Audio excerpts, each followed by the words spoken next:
everyone, so today in this video we are going to talk about how you can link your Indeed profile. So without wasting much of our time, let's get straight into the video. So first of all you need to do is open a web browser of your preference and type in the URL www.indeed.com.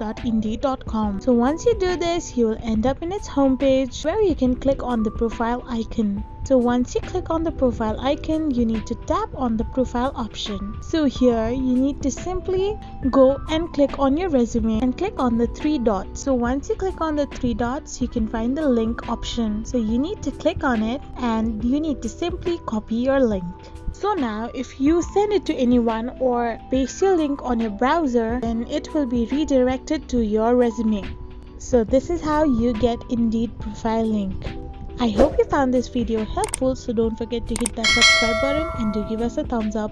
We will be back again with these informative videos.